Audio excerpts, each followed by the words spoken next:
Hey everybody, welcome to Willow Talk. My name is Chris Baker, and with me as always is Cameron Suey.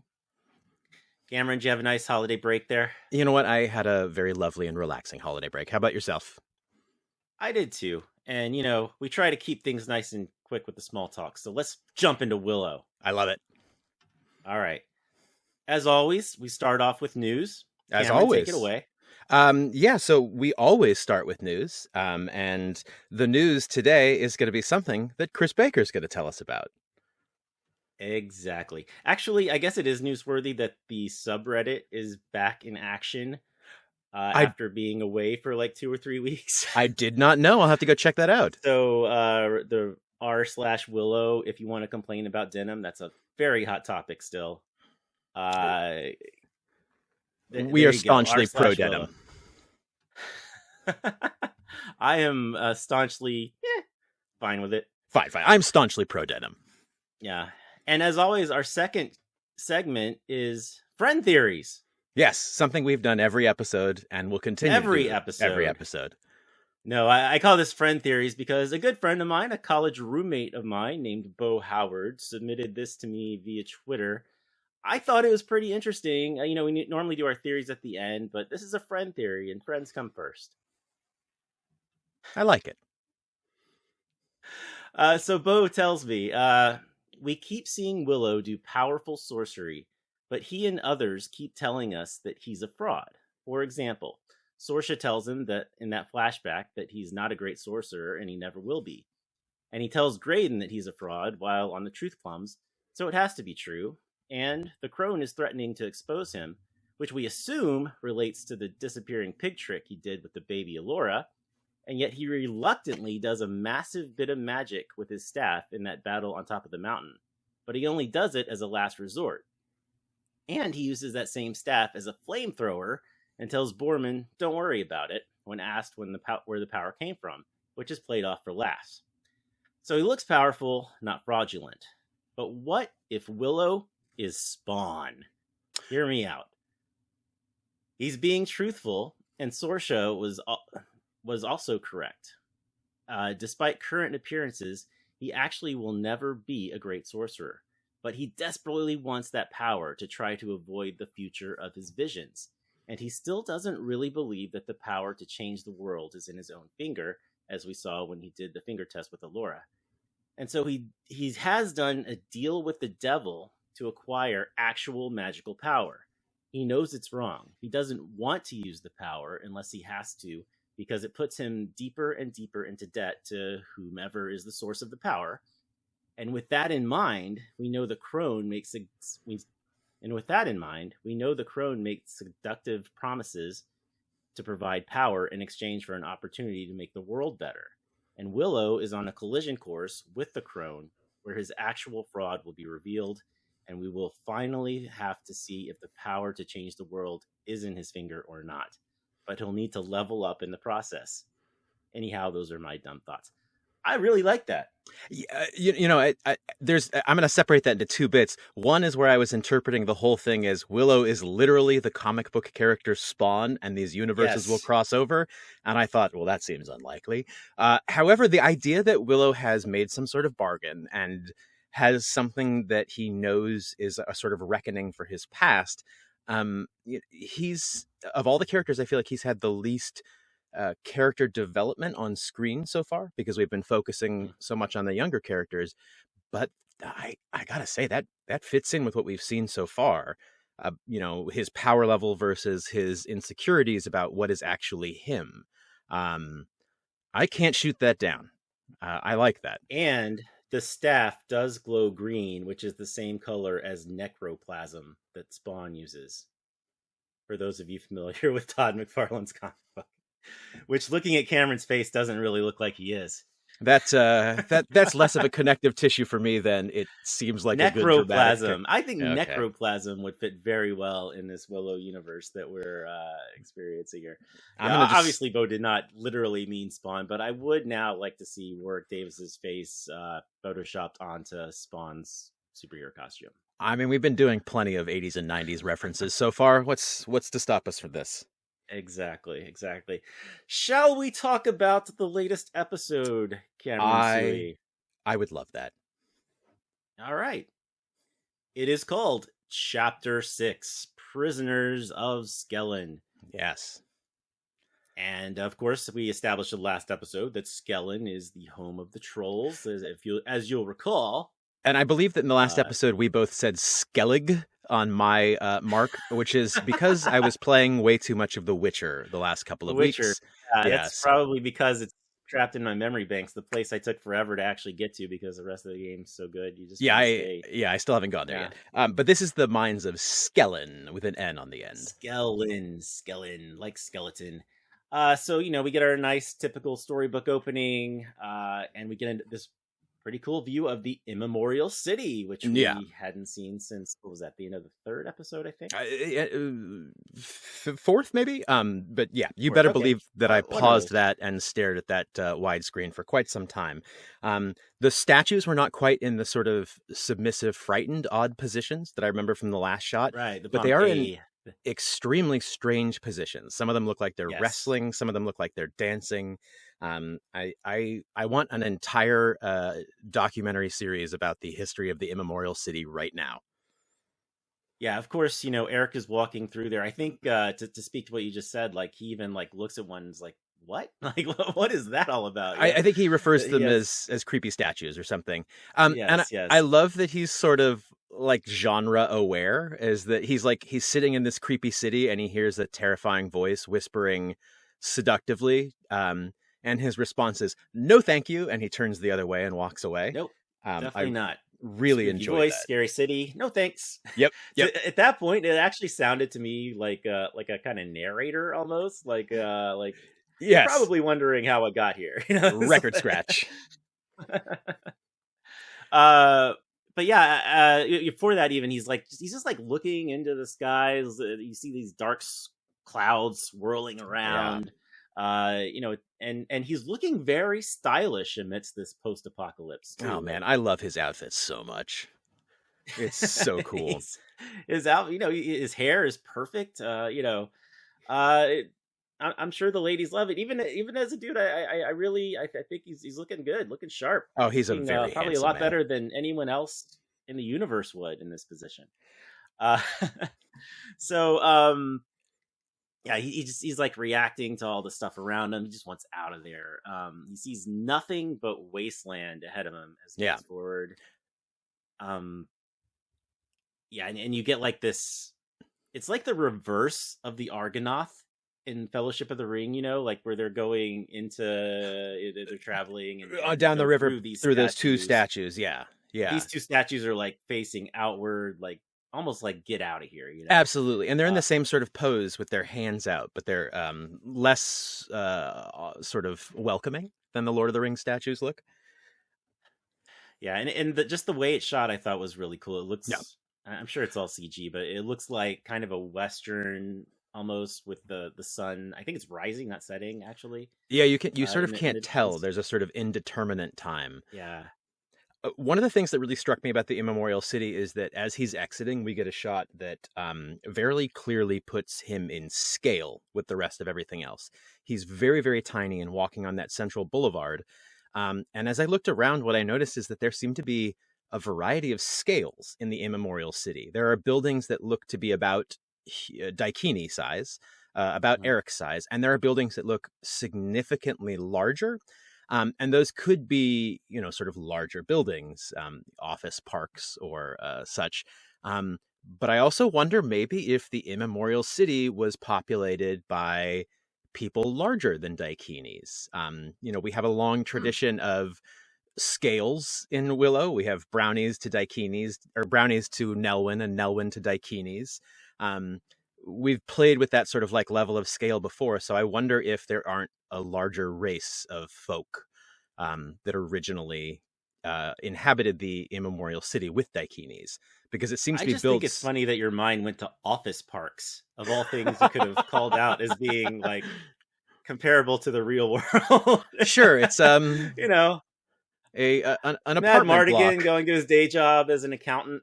Well, funny you should mention that, because I think this episode does sort of play in on those tensions between fantasy and mundane modernity. Absolutely. There's definitely some parts that we can talk about later. Yeah. But that kind of transitions, that kind of beautiful shot of this apocalyptic part of the world kind of transitions to a beautiful shot of mountains, which transitions to a not so beautiful shot of our heroes, specifically Kit and Willow. Yeah. Being taken prisoner by the trolls, entering through an opening in the mountains into Skellin. Trolls who are carrying another fantastic, unique Willow weapon, a sort of a long-handled mace that has a spear tip on the end. It's a really cool sort of unique thing that all of the trolls carry. Yeah, that was a cool weapon.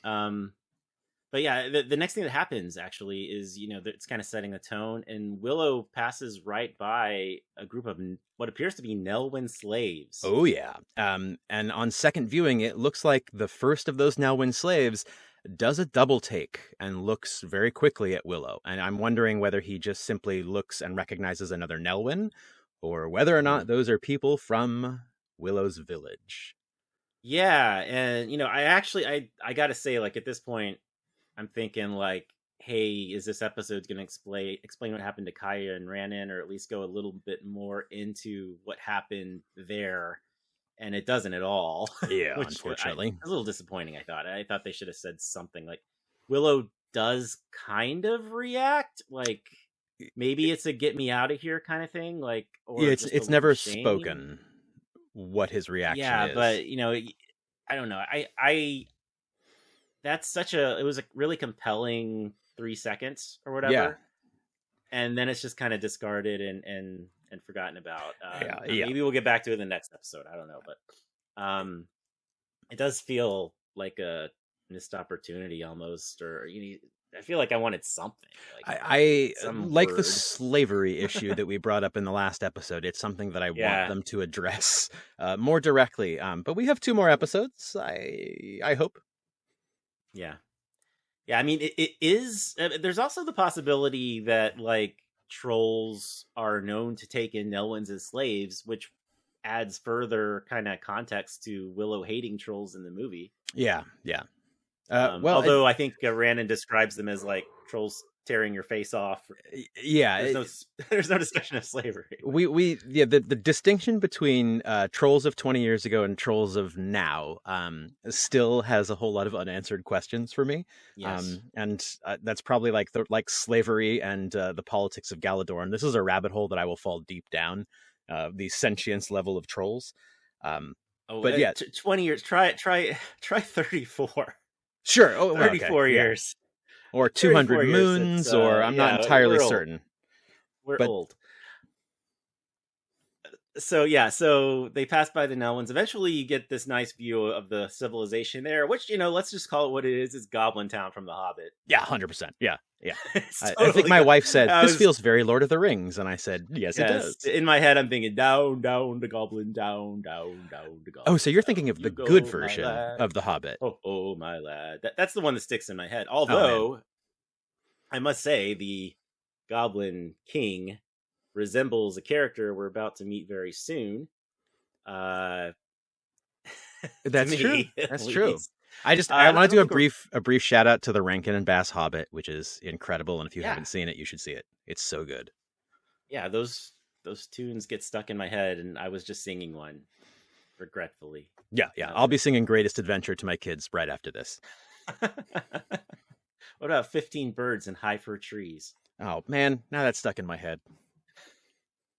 Or where there's a whip, there's a way in The Return of the King. That's a classic. Every one of those is an absolute banger.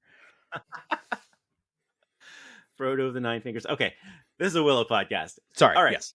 So yeah, our heroes get taken to cages that dangle over the depths of the kind of chasm below. Yeah, which immediately brought me to mind of Obi-Wan over the Death Star tractor beam. Interesting thing, because it's that same sort of setup of the central pillar and the long drop. I was immediately reminded of Willow the movie, because these cages are exactly the same. Yes. as the one we see Mad Mardigan in. Yes, exact proper when place. Willow back in the day. They have the little spiky things that come up that would poke your chin if you rested it on there, which I don't know that I've ever seen that anywhere else. Maybe that's like a common medieval style. I'm not up on my medieval cages. Yeah, there's not cages as they are referred to in both the movie and this episode. I haven't had a lot of opportunities in my life to see like punishment cages like that. I've actually been in the dungeon of Warwick Castle in England. Warwick, as in Warwick Davis. It's where I learned that you don't pronounce the W. Oh, this is real. I thought this was a goof. Okay. No, the Warwick Castle in England, if you ever get a chance to go, it's amazing. And there's a dungeon. There's like there's literally like a hole where they just put somebody in a hole and yes, that's it. Do you know what that's called? It. No. That's called an oubliette. Okay. I mean, it's not words. Much bigger than a person. And I don't know if they just put him down or whatever, but that's it. Like, oubliette is in that hole till you die. Oubliette is French for forgotten, or at least the root is. Yeah. So literally that was it. They would just throw you in the hole and maybe they would keep feeding you. Yes. Anyway. So yeah, Willow and Kit are in this precarious situation. They're both in the same cage. They're discussing their status. Willow wishes he had some cane root. Wasn't your like fake thing in the lore quiz last week something like cane root? It wasn't cane root exactly, but it was some sort of root. Deep root. Deep root. Yeah. I'm gonna give you credit for predicting that a new root beyond black root would be introduced to Willow lore. Yeah, I'll take it, despite it being a total roll of the dice. You got to take them where you can get them, and I've got a couple semi predictions along the way that I'm gonna take credit for as we progress here. So Kit goes, "Your wits, my sprightliness, we're gonna be out of here in no time," and then she gets laughed at by a mysterious prisoner. And who is that? Well, the setup had been so heavily tilted towards Mad Mardigan imagery that and besides we knew that Allagash / Christian Slater will be making an appearance in this. He also has a very distinctive voice. So as soon as he started talking, it was very clear that it was Christian Slater. But he is pretending to be Mad Mardigan. Yes. Something that Willow immediately doesn't believe, but I noticed that Kit isn't 100% certain of, because it's been so long since she's seen her father that she legitimately has no idea what he would look like. That is true, yeah. And do we really know how long it's been? Is that like defined? Listen, somewhere I've got a page of notes about time scale in Willow World involving moons versus years and how long everything is, and none of these timelines are adding up. I'm also noticing that there's some people are saying things are 8 years, some things are saying 10 years on the same time scale, and I'm just going to have to wait to the end for their consistency. Well, here we go. No, this is interesting. I noticed this too. I think I know exactly what you're talking about. So we know it's been 200 moons since the movie. Yep. Right. We know it's been 20 years because that's what the press material tells us. Yes. Yep. And then the last episode, it was 80 moons since Scorpia lost Borman, I guess, which would have been the time when he's adventuring with Ben Mardigan, which we learn in this episode. At first, I thought it was just, maybe 10 years because, Allagash doesn't necessarily know that. But Borman says 10 years. Yeah. So somehow 80 moons equals 10 years. Yeah. And 200 moons equals 20 years. So, maybe the moons in this universe just kind of... Yeah, I think the only thing now is that patterns. We were fools to assume that the rotation of the moon was a fixed constant in Willow World, and I'm going to have to redo my cosmology. Okay, yeah, and this is the first of what I'm going to refer to. This is technically the second, but remember how last episode I said with the music they were literally trolling us? When the trolls took Kit, and then it's like the kind of music you probably expect from a Willow show coming in this. So that's what I'm going to dub a meta troll. A meta troll? Speaking to the meta of all this. And yeah, I think this whole thing here was a bit of a meta troll. I lost my train of thought. Oh yeah, the whole like doing the math in your head of how long these years are. It's 'Cause it's specifically a trap to keep me in a spiral. Yeah, I mean, they have to know. They said 80 moons, I think, twice in the last episode. They said 10 years several times this episode. Oh boy. This is going to be my own personal oubliette. They're meta trolling us is what. So that's meta troll number 2, we'll call it. And we'll keep a count as we go. Yeah, and before he introduces himself as Mardigan, Allagash is just like, that's what everybody says. Isn't that right, guys? And he points to some skeletons that are dead. Yeah, he's playing the sort of classic crazy guy in a jail cell. Yeah, and this is a part I actually really like. A line I really liked. He says, "The worst part isn't getting caught or the punishment once you are." He said, because he precedes this by saying he's tried to escape several times. The worst part is believing that the next time you're going to get it right. I suppose in the end, it's hope that really breaks your spirit. Yeah. I really like that line, not just because I thought it was interesting, but because at a meta level, not a meta troll level in this case, but just a meta level, Lucasfilm is all about hope. Yeah. Star Wars is all about hope and how great hope is. Rebellions are built on hope. You're right. It also reminds me of there's a Bane line in the last Christopher Nolan Batman film where he talks about specifically giving out little bits of hope to poison people's souls. Same thing. I haven't seen it. I just saw a screen cap of it, but it's that same notion that a little bit of hope can be ultimately poisonous, which is the sort of frightening counter argument to the to the Lucasfilm argument about hope, and thusly LucasArts argument about hope. So you're not completely wrong there. That's true. We just follow along. So yeah, then we meet our troll leader, who does in some ways remind me of the Goblin King in the latest Hobbit movies. So I guess if I had been watching trailers for the show, I might have known that trolls were going to speak. But when the first troll came in and said, "Hello there," hi there. I lost. It's even less formal than that. Yeah. Hi there. I lost my mind. I did not know what was happening.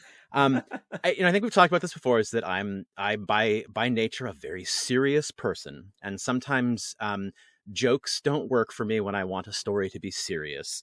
I'm the sort of guy that, like, when I hear a really good novelty song, I'm like, but the music's good. Couldn't you have just taken the funny part out and made a good song? So sometimes big jokes like this don't land for me. And I think that if don't I was play Eat It, play Beat It. I refuse to listen to this weird album.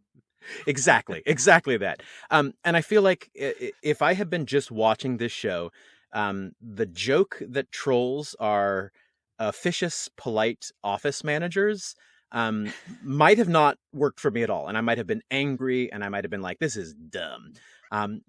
But since I'm determined to love this show now, I'm going to let this troll joke work for me. And once I decided to get over my seriousness, it's fantastic. It's hilarious. Yeah, it's a bit of a meta troll too, because I don't think anyone was expecting this. You sure don't get it from the movie. No, absolutely not. They're nonverbal. As we discussed last week, like that's the deleted scene where the troll is an idiot. So not only is he smart and well spoken, he is condescending, and he's the sort of character you would expect like a nobleman looking down on lower class in fantasies to act. He's polite, but that's only insofar as it pleases him to be polite. Like, even when he's being directly racist against Nelwyns, where he's like, I don't want to hear what you have to say, he's still doing it in that sort of Lumbergh from Office Space politeness. Yeah. Of like, could you please not speak? Okay, great, thanks. I was really charmed by it. I think in a lot of ways it reminds me of how Joss Whedon demons in Angel and Buffy felt like. And that's not something that I would have thought would have worked for me in the year of our Lord 2022, because that's a sort of style of comedy and humor that I think we all saw repeated so much.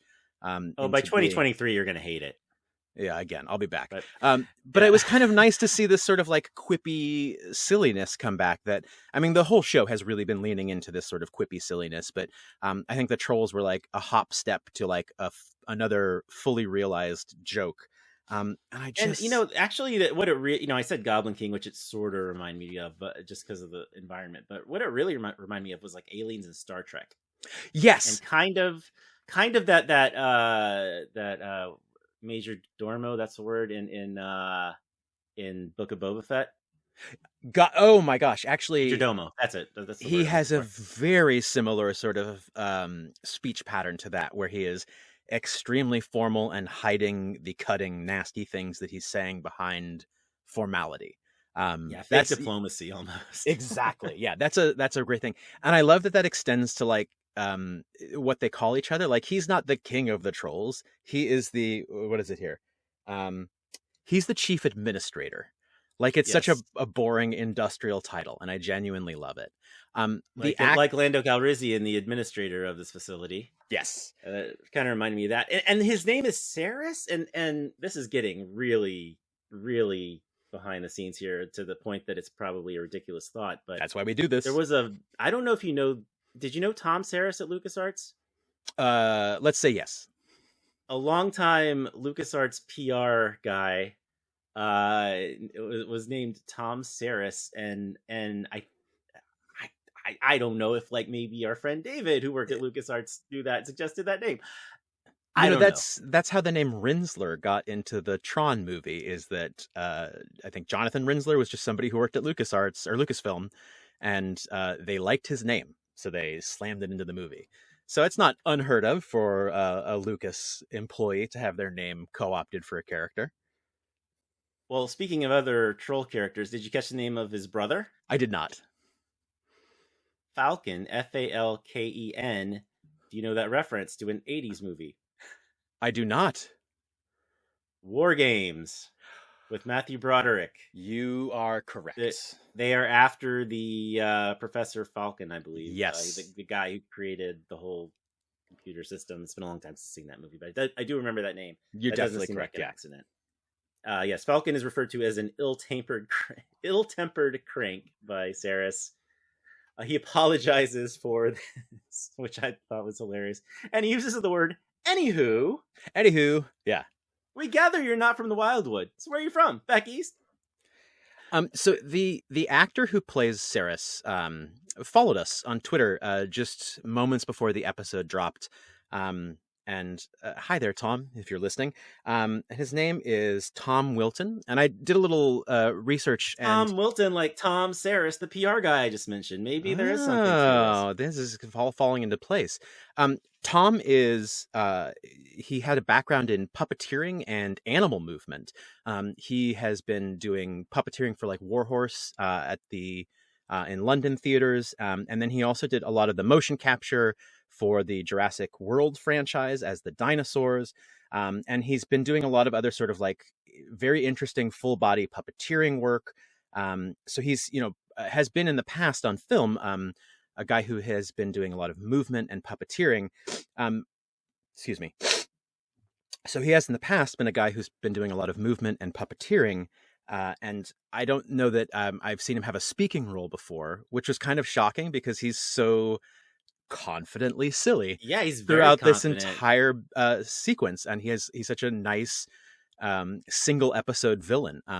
But knowing that he was a movement guy and going back and watching how he's acting underneath that extremely heavy troll makeup was a delight, because he's doing a lot of like very physical things that, I'm sure the other troll actors are all fantastic actors, but I was paying most attention to Tom, and the stuff that he's doing with his body is really, really underlying the character that he's playing in a nice way. So Tom, wonderful job. Thank you.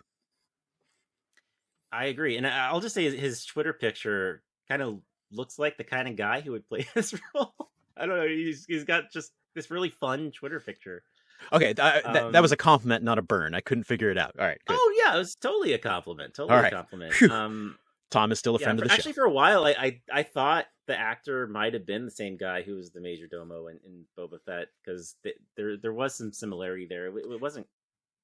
I like this one better. Well, he has played 2 Star Wars characters. He was Ponda Boba in Rogue One, the walrus-faced criminal guy under heavy makeup. Rogue One reference. Yeah, and he was also in Rise of the Skywalker, I believe, playing an Akbar descendant. So in both situations under heavy physical makeup. So that seems to be something Tom really excels at. He says words like schmancy when Kit reveals that she's from Tyr's Lean, which, as Willow says, why would you do that? I love that every time Kit's in trouble, she's like, I've got this. I'm famous, everybody. It's such a dumb character trait, and I really enjoy it. I kind of like this transition here. You're going to spend the rest of your life here, and no one is coming to save you. Cut to the friends coming to save them. Yep. I've seen this kind of I'll call it directional irony. But it's usually working against the heroes and not working against the villains. I was thinking back to Last Crusade, where it's Marcus Brody will blend in, and then you see Marcus Brody hello, does anyone know that? Stumbling through the marketplace. Yeah. Place? It's like an editing joke is how I tend to usually refer to it. But it is a delightful little cut. Borman is instantly telling everybody else that he wants to go it alone and go in himself, which, as we've discussed before, Borman, you do not split the party. This is a D&D role-playing game. You do not split up. We all have to stay together. I thought it was interesting that she said, we're rescuing Willow, and she didn't say Kit at all. Did you notice that? No. Jade says, we're rescuing Willow. And she doesn't say, and Kit, I don't know if that's supposed to mean anything, or I don't want to read too much into oversight. That. Well, then Scorpia says, and Kit. And Alora says all the other people they took. So, I think we have Alora here being kind of the one who just wants to save everybody. That's her overall role in everything. And something I think was nice is that throughout this entirety of this episode, other than the quick shots of the mine altogether, we really don't get to see the captured Bone Reavers of the Wildwood. We start directly on Kit and Willow being separated. And later on, there's some plot that implies that somebody else will go and talk to all the captured Bone Reavers. And we never see that. And I think something this show has been smart about doing in being economical is that they're willing to let stuff like that happen off screen. And it let this episode focus more on the stuff that would be more fun. And I just have to assume that larger story is going to happen off screen as well. So I like that a lot. Yeah, and kind of to speak to something you mentioned, I think a couple episodes ago, where Alora's hair is turning red. Yeah, you really get to see that in this particular shot. You can see basically there's a whole patch, I guess at her temples, you would say. Yeah, I think over her right ear. Basically, that whole section of her hair is red now. Yeah. It is interesting because that's not how hair changing color works typically. It's gonna slowly, as the hair grows, start from the roots and everything. But I think it's actually directly connected to her using magic. So yeah, definitely. I think magic, so as well. The more the blonde just kind of goes away. It's certainly not a knit that I'm about to pick. Oh, but that's what Willow's all about if you go to Reddit. That's why Facebook, I don't. To some extent. So they talk about how they're going to get in there. Scorpia calls out how Borman fought his way out. Yeah, it's clear that she doesn't believe him as well. Slaughtered them. No, he slaughtered their pizzazz. Is his his roundabout way of pointing out how he got out of there. That's a completely nonsensical thing to say, and I adore it. If going into a barrel of troll dung is slaughtering pizzazz, I guess he's telling the truth. So we cut back to Saris. He's got Kit in a position where it looks like he's going to torture her. Yeah. And at the meantime, he's trying to basically do a pitch for how the withered crone isn't as bad as everybody says. Now he also says that she is the eldritch horror that, or the eldritch nightmare that everybody says she nightmare. People make her out to be. Yeah, is she? Yeah. Yes. But she has positive qualities too. Yeah, exactly. And then he calls out something very specific. He says, she taught us how to refine the vermiscus and turn it into elixir, which he then drinks and then has a sort of rapid reaction to it. So I'm wondering if the vermiscus and the elixir is the source of troll intelligence. Is that the difference between them? I have the same thought, and I believe it is true. Later on, it's actually somewhat defined by Borman, and he says it makes them stronger and faster, I think. He does not mention smarter, which I thought was weird. Yeah, I specifically listened for that, yeah. But I gotta think that's the case. And, this is a different part of the world than Tyr's-Leen, where the last trolls we saw were. That's true. So, yeah, it completely stands to reason that like the trolls of Skellin are just basically a different species even than the trolls of Tyr's-Leen-esque area. Yeah. We have a follower on Twitter named Sam Ufgood, although I assume that's his Twitter name and not his real name. One of the ones who always likes our tweets. We love him. Well, and also he's got a copy of the Willow. I don't know. Sorry, that's true. They have a copy of the Willow source book. So when we were talking about troll intelligence, they offered up that there is a bit about troll intelligence in the Willow source book, which is that most of them are unintelligent, and they hunt in packs with, quote, serpentine intelligence, but that Queen Bavmorda would take the occasional troll that was born more intelligent than the others and breed them. So in the Willow source book, there was a sort of a hint that Queen Bavmorda was attempting to create more intelligent trolls. So I don't think that jives with. Oh, go ahead. Sorry.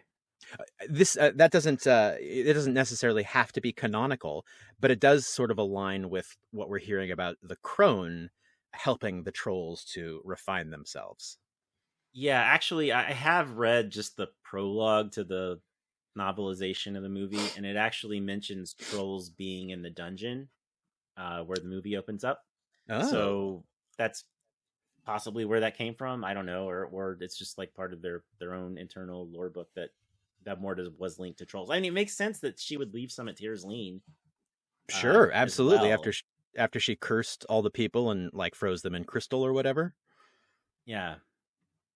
Yeah. So, but yeah. So Kit is there. She thinks she's about to be tortured. Sarah says, "Torture you? What do you think we are? Animals? We only want to incentivize you to work with us in procuring that which our mistress desires above all else." I get a very like commercial business way of saying, yes, I'm going to torture you. Because actually, it brought to mind, like, what is it that the crone desires above all else? Is it the blood of Bavmorda's kin, or is it Allura? I think at this point it's Allura because she's already got the blood of Bavmorda's kin, no problem. That's Eric.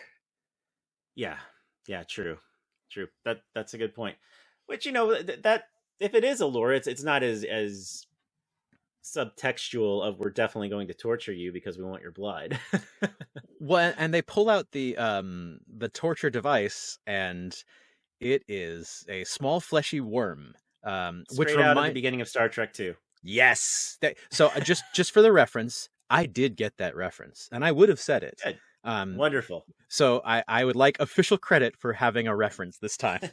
But yeah, it absolutely is the Star Trek worm that they're going to put in her mouth, ear, nose. Ugh. Yeah, we never actually, they don't talk about what they're going to do with it, and we don't see what they do with it, if anything. But yeah, they start questioning Kit about Allura. And then I think we go to the next scene, which is the others sneaking around, where we see Allura having flashbacks to Kit's frustration about Madmartigan always choosing Allura over her. Now, as a subtitle watcher, I knew immediately that voice was Kit's because it helpfully says Kit. However, on the first watch, I also assumed that was a memory of something. But on the second watch, what I realize is that Alora is having a premonition of the end of the episode. The voice that she's hearing from the bottom is very specifically Kit saying what she says to her at the very end about how Madmartigan always chose her. It's not what she said, like episode 3, I think. Nope. It is. Okay. She's having a premonition of what's about to happen. Well, that's cool. And as we remembered, we were supposed to be on the lookout for premonitions of things yet to come. So right. I think this is another power manifesting in Alora. It also seems like the environment that they're in is having some sort of strange effect on her as well. So by that, do you mean all the elixir happening? Yeah, because sorry. Yeah, because she has the vision, in that when she comes into the cave, and she's looking down, which is where the vision will occur by the end of the episode. And then later she comes into those pools where they are refining the vermiscus into elixir. And like Alora's presence has some sort of effect on it. And it seems to be related to her emotional state as well. It doesn't diminish until she sneezes. Right. Yeah, that's amusing. But yeah, just, I don't know. I feel like there actually is a part later on where Jade says it's not you, it's this environment or something like that.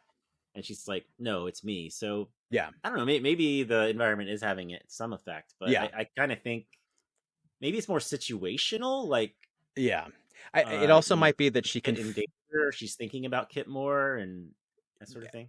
It might be that sort of her premonition of Kit being fatally in danger is driving that as well. But yeah, she is definitely not having a good time inside the troll mines.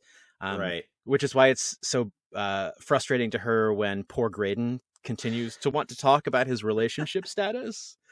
Always in the midst of a precarious situation of some other sort. Like right now, they're shimmying along. Yeah.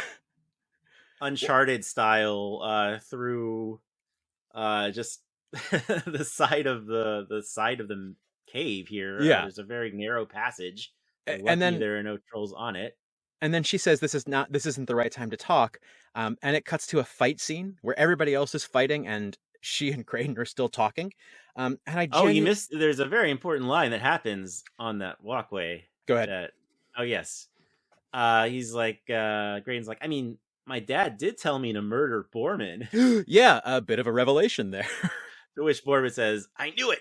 And Graydon says, don't sweat it, pal. He's a first-rate schmoog. And I think that sort of puts to rest what King Hastur said to Graydon before they went. But now I got a bigger question, which is, why? Yeah, well, as I recall, King Hastur was never really that wild about Borman in the first place. But to ask your heir, it could be a red herring too, if for those of us thinking that much about it, that maybe that was he was whispering something else too at that particular time, and Graydon already knew this. But it's probably what the whisper was. There's still a big question of why he would ask his heir to the throne to murder a common criminal. Like that's. I mean, there's still a big question is why Graydon's here, really. Yeah.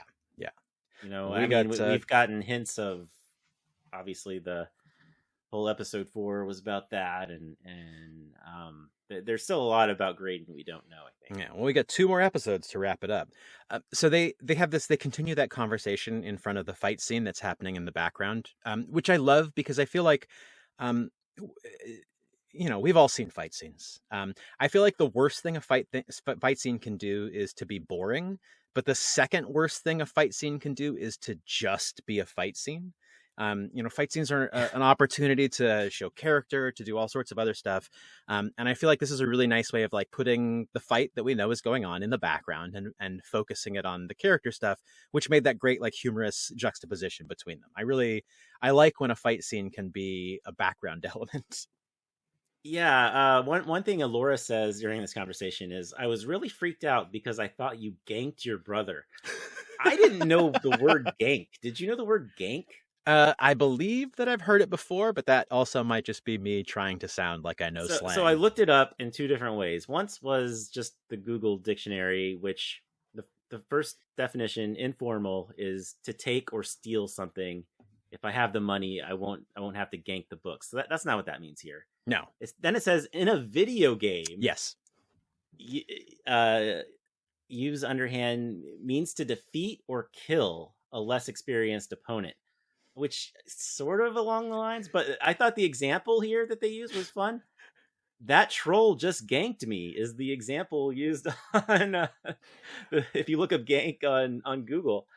But I think Urban Dictionary has our backs a little better here. A couple definitions: when a group of people kill a single opponent in an MMORPG, taken to abbreviate as a gank, a gang kill. A gang kill means gank. Oh, okay.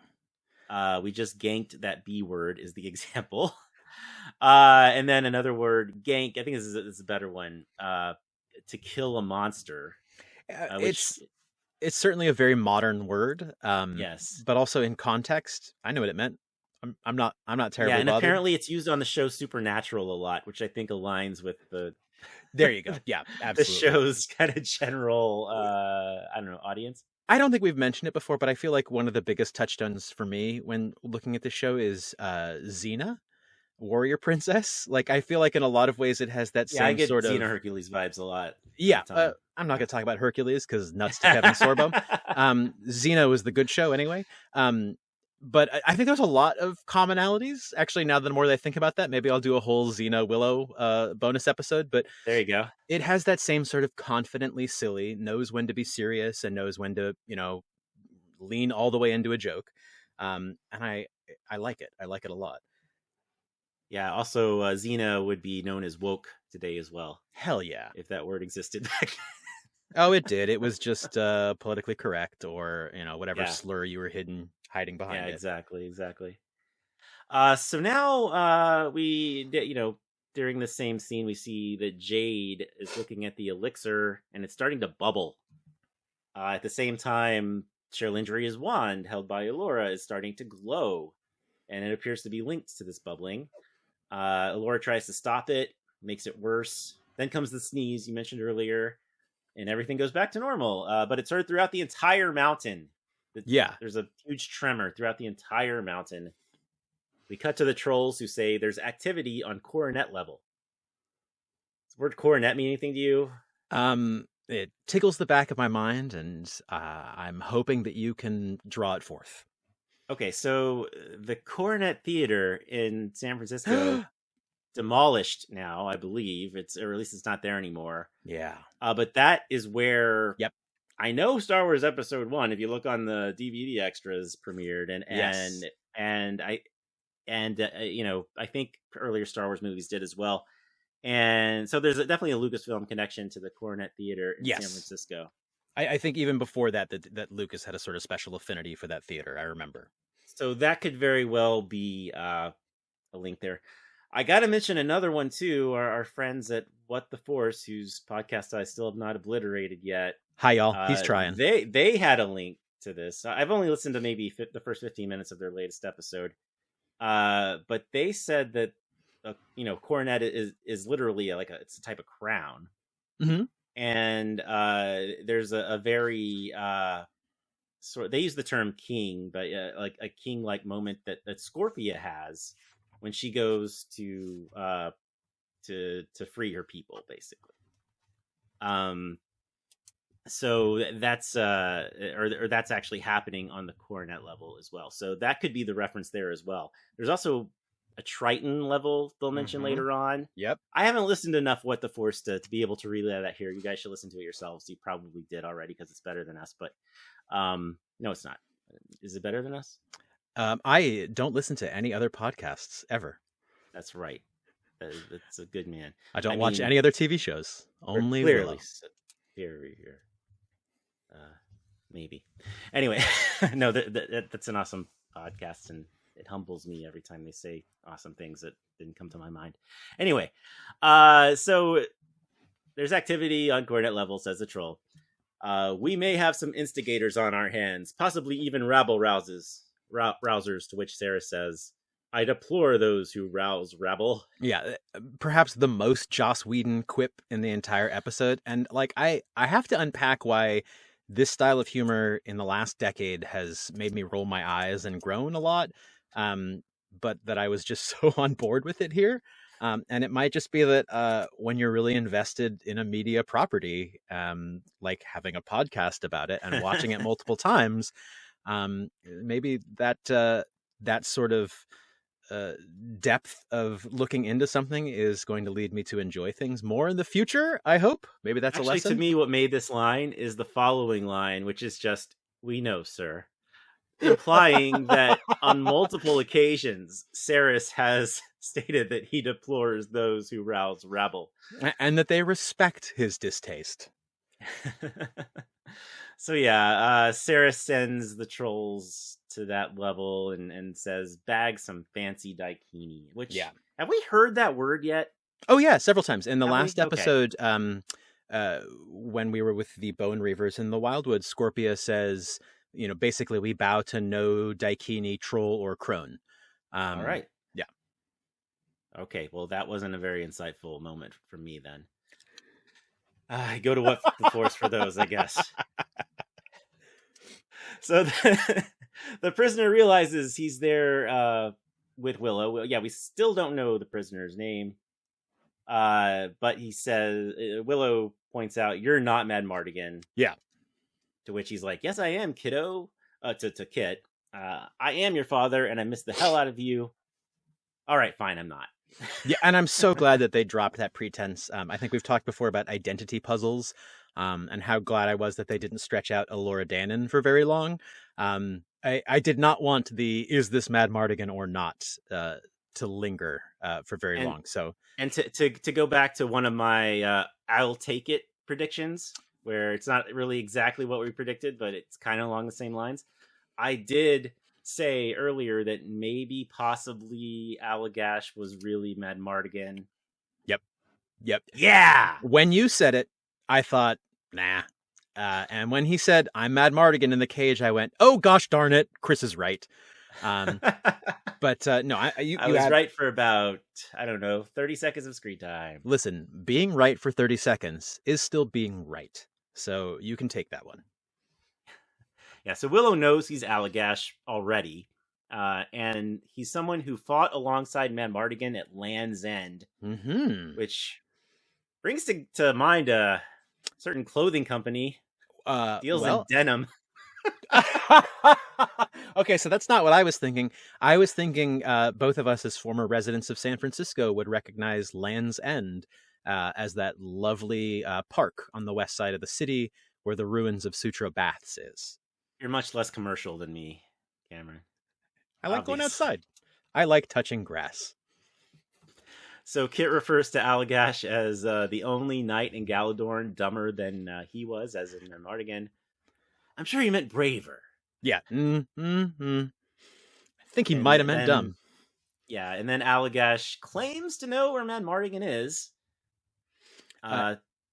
He also claims in that moment that Borman was the one that betrayed them, which starts this sort of rift between the group where Kit doesn't know who she can trust anymore. Mad Mardigan was betrayed. We all were, by Borman. Yeah. So now we're back at Borman. And he's with Scorpia, who's looking over the sort of great expanse of the mines of Skellin, and realizing that she knew that her people were being taken, but she didn't know how many people were being taken. And you can see people sort of like there's a slave that is kicked off of one of the walkways to his death. It's clearly totally missed that. Oh, okay. Not until the third time I watched it did I see it. And it's clearly a horrible place, and you can see it. Scorpia, as someone who has built the character of her people in opposition to slavery and for freedom, you can see how much this affects her. And I could tell that the scene was coming, that Scorpia was going to be leaving the party. And I didn't want that to happen, but I think having her go off and free as many slaves as possible off screen, I think is really smart, because it keeps the action focused on our core characters. It gives her something heroic and awesome to do that is extremely in keeping with her character. And we might cut to in the next episode. You don't know. Yeah, it's true. I'm assuming the way the episodes have been structured so far is every episode has been so isolated in an area and in a style and in a genre. True. We get characters who come in for one episode and are only there for that episode. I'll be okay if we don't see Scorpia again this season. I think she's an amazing, wonderful character, and I love her and Borman's chemistry. And I love how much, they understood each other in that moment about why they had to leave each other and why they might not see each other again. I thought that was really good. Mm-hmm. Excuse me. It's worth mentioning too, before she goes off to that, she asks why they need so many people, to which Borman says they turn it into this, which she's referring to. She's looking at the elixir. Yeah. Which makes them stronger, faster, like the stuff that was leaking out of Valentine, Merrick, and him, as in Graydon. Yeah. He doesn't say smarter, as we just mentioned. I thought it was interesting that, he says it's like what is inside these people. It's red. We didn't really. It was sort of yellowish when it was reddish yellow, leaking out of both Borman and Graydon. And I don't know at this point. Are they mining something out of the rock that is turned into the vermiscus, or are the slaves themselves being converted into vermiscus? Exactly. I had the same bit of confusion here. Like, there's clearly manual labor that they're being made to do. Could be both. Oh boy. Both. Maybe wisely we don't get too much into the mechanics. Maybe the fact that there are a lot of them that she sees means that they're mining it. Yeah. I don't know. It's icky, and I like that about it.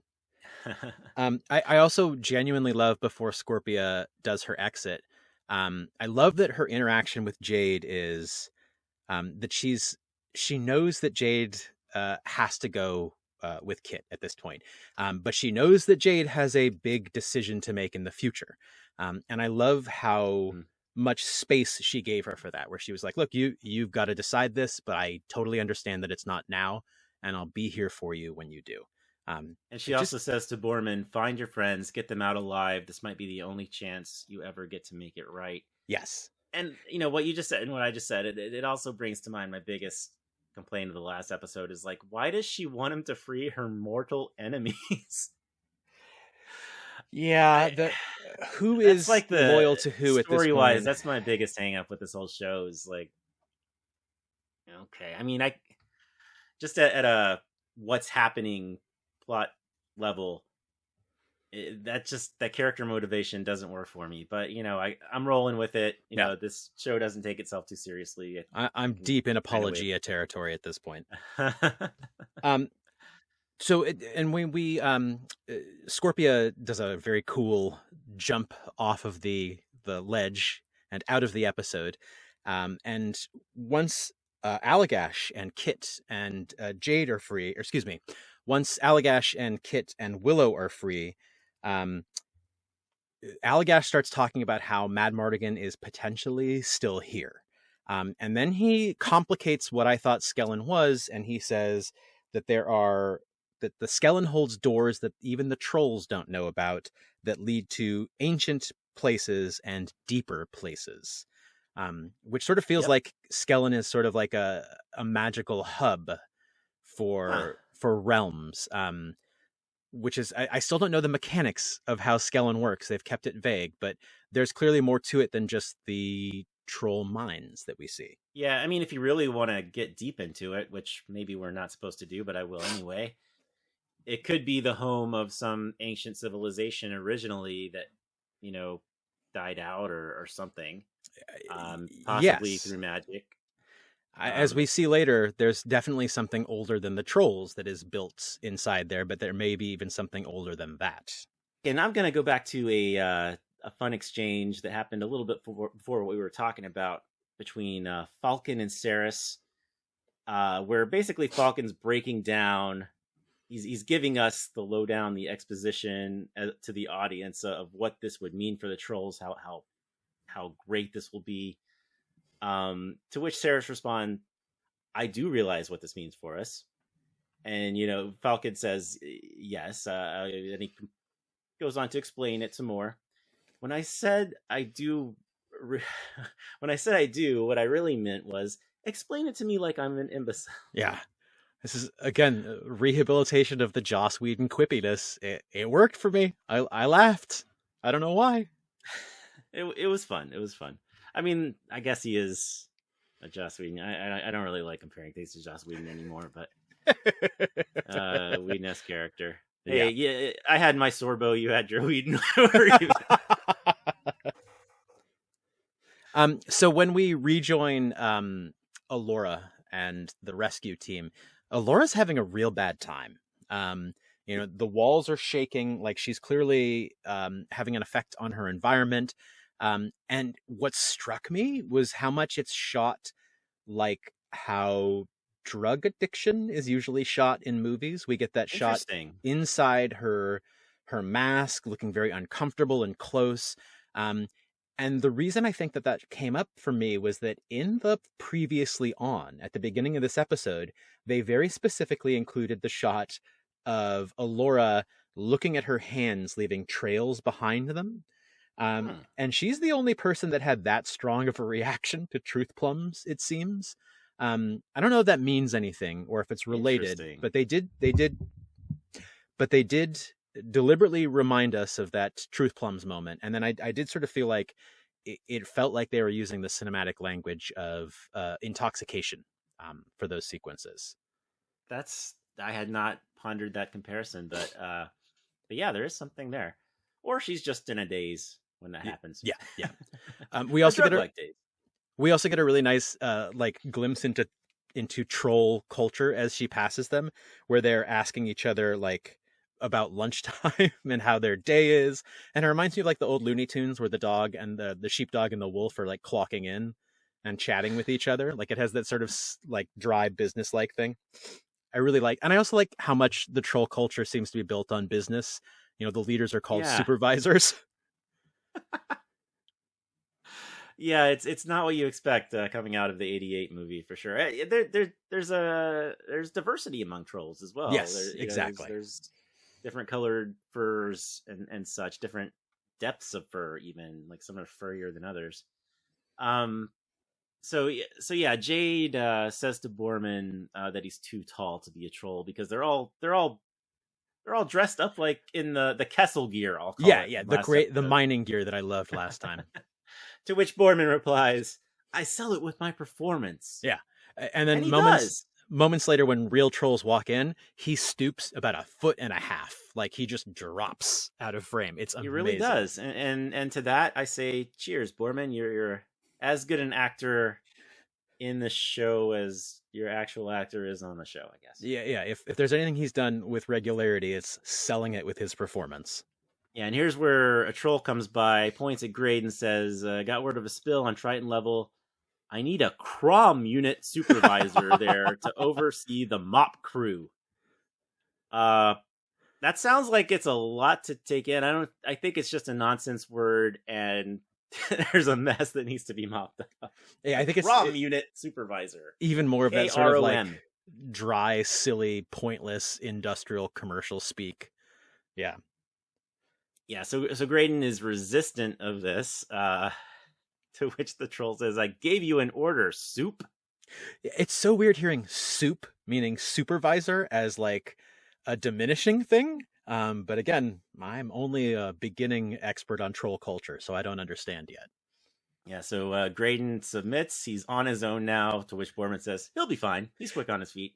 Yeah, which struck me as almost weird that he wouldn't care that much. But I think when we later see what Borman is up to, it makes unfortunate perfect sense. Yeah. So we cut back to Willow, Allagash, and Kit. And Allagash, we had that hope sequence earlier where he was all down on hope, but now he's surprisingly optimistic since, as Kit puts it, since 8 minutes, 8 minutes ago, as Kit puts it. He's definitely having a manic swing. Kind of a lot's happened since then. We'll find Man Mardigan, we'll get the heck out of here, and I finally get back to pursuing my true passion, songwriting. Yes. Then he promptly falls on his ass because his feet don't work. Legs not working yet. That's. I thought that was interesting because it actually kind of reveals a flaw I was thinking of anyway. If you're in a cage for 10 years, you're not strong enough to go gallivanting a cave, sword fighting. I mean, I feel like if you did some very very focused calisthenics every morning in that cage, maybe. But yeah, no. Yeah. 10 years is jumping. I would fear that the cage would fall. And wow, we're putting a lot of extra thought into this thing. That really That's why we have a matter. podcast about Willow. So when we cut back to Alora, she has another one of those premonitions where it's the same vocal clip again of Kit from the end of the episode. And in that moment, she is distracted enough that Jade actually falls, and in trying to rescue her, they lose Shalindria's wand.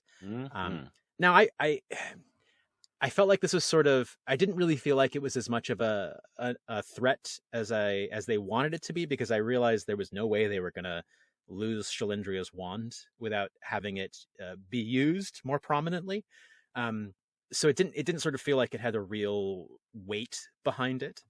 Well, yeah, there's a point later on where it might have come in handy. And they don't. Yeah, it seems to basically just have removed the wand from the story, basically like a Metroid opener. Like, we're just going to remove the powers for this time being. Yeah, God of War 2. Exactly. Yeah, exactly. God, I hope we have gamers in our audience. Maybe one or two. So yeah, Kit says to Allagash, you guys fought together in the Accretion Wars. Mm-hmm. Why weren't you around when I was, like, growing? Yeah. Which does suggest that she's old enough to know what her father looks like, and she must personality and stuff.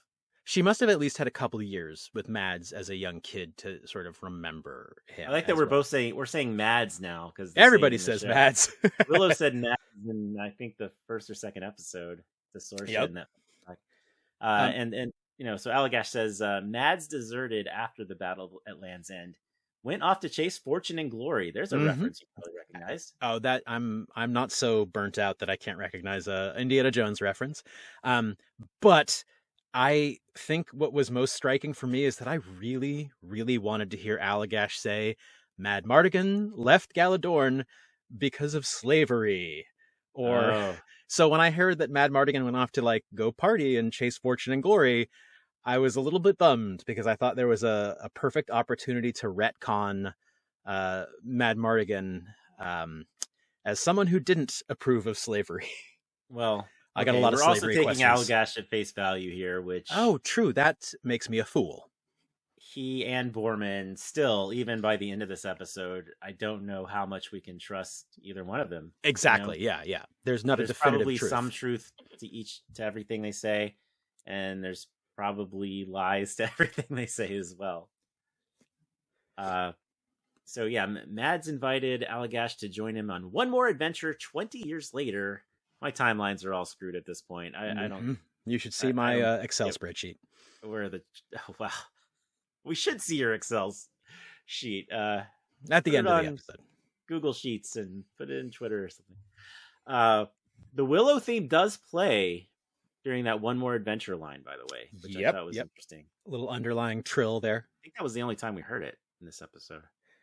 I feel like it shows up one or two more times, actually. I think it comes up more in this episode, but I don't quite recall where. I did kind of like the moment where Allagash and Willow were like, Allagash is like, he's my brother, I love him. And Willow responded, me too. For all the trouble he used to get us into, we really could have used him on this one. Yeah, it's hard with a character off screen that, like, if you've seen the movie, you love Mad Mardigan, but if you've never seen the movie or aren't attached to the movie, it's difficult to follow the characters on that same emotional thread of missing Mad Mardigan. And I think they're doing a nice job of having the characters constantly remind each other why he was such a great presence. Yeah. Allagash, they're about to take down a troll. Yeah. He says, there's two things I hate. One of them's killing. And he starts singing. But then Kit hands him the mace. He's like, I hate killing. And she's like, well, have fun. Whereas we've seen Kit kill before. Doesn't seem to hate it.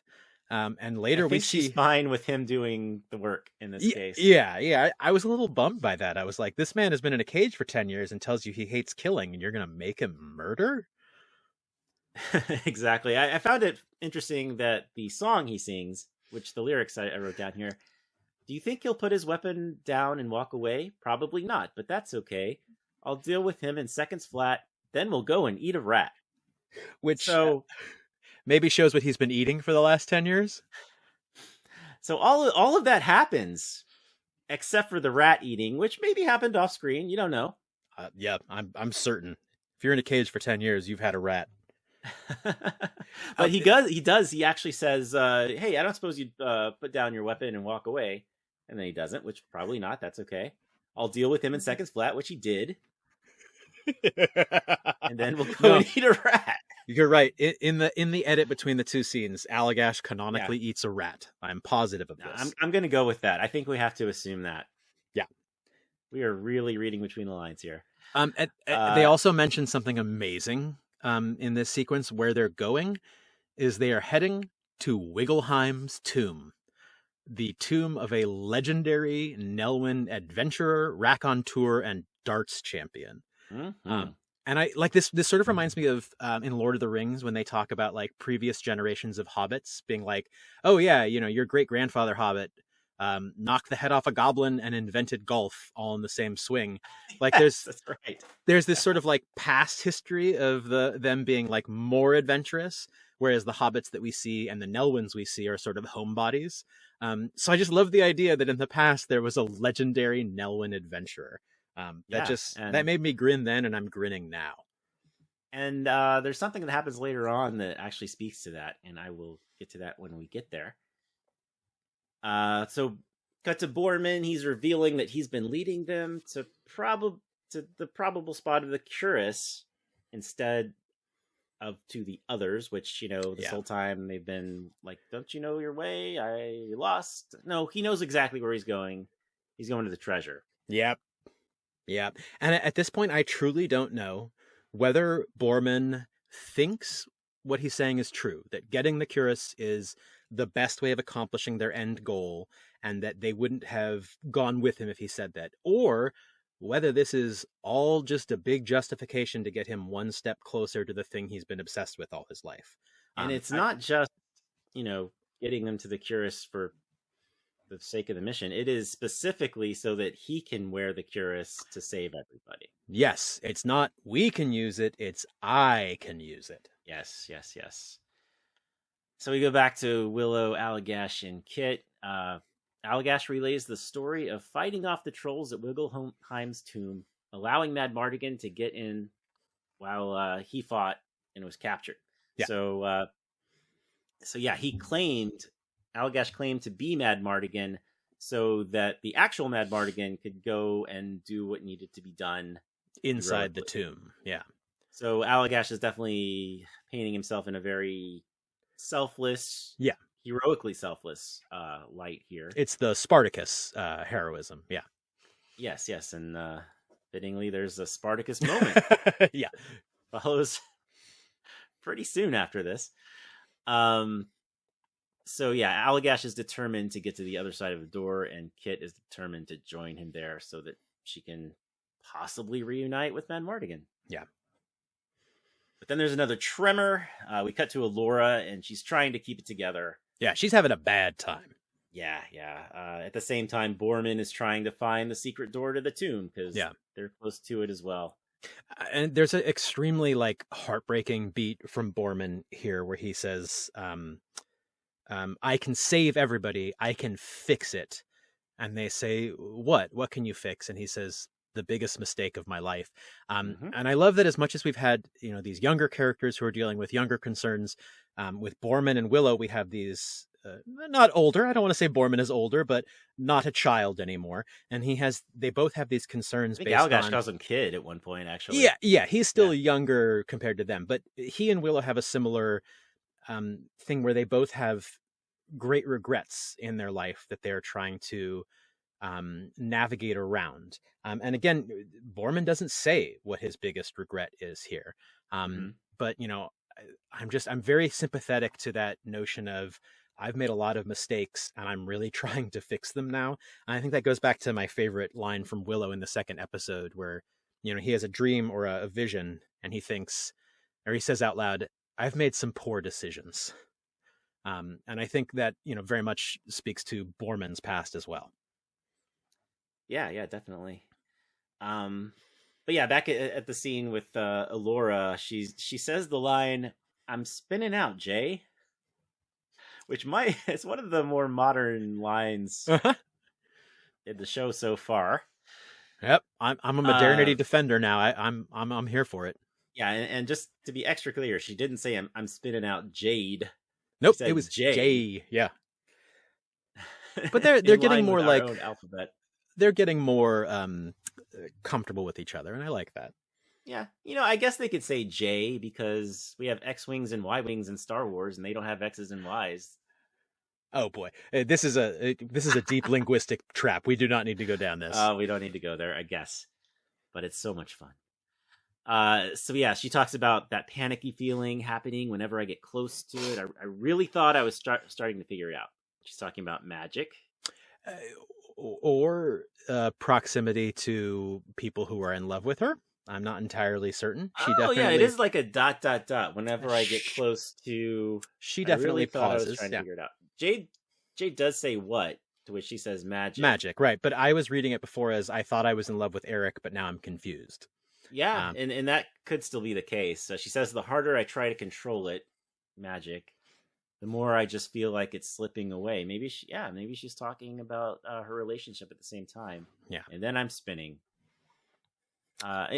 Side note, just directly talking to this as like a gameplay mechanic, let's say. I kind of like it if you put it in an RPG where instead of magic points, you get your mage to just be unusable for a while. Or they get dazed, I thought that was a really interesting kind of gameplay device. Dramatic tension via status updates. Yeah, there should be a Willow game where Elora plays that way. We both are writers and professionals in the game industry, so if anybody wants to make a Willow game, contact info in our bio. Don't think I've never brought it up. Okay. Jay tells her it's not her fault. It's this place, but Elora knows it's her, as we discussed earlier. Yeah. So Jade and Elora, they've had enough of Borman. They're like, well, let's go. Maybe there's another route. I think I know another way we could go.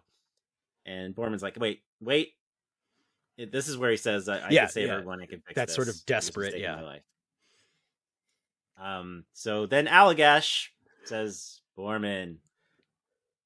Kind of looks like he wants to give Borman a hug. Yeah, it's not as cut and dry as you expect. And I love that I didn't know how it was going to land. And I does Borman throw the first punch actually? Well, okay. First of all, I was getting like real Han Lando vibes here. Yeah. In Empire Strikes Back.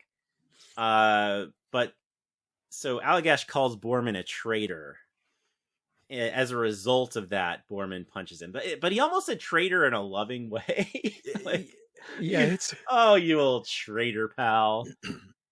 And then as Borman is trying to give his side of the story, he's saying,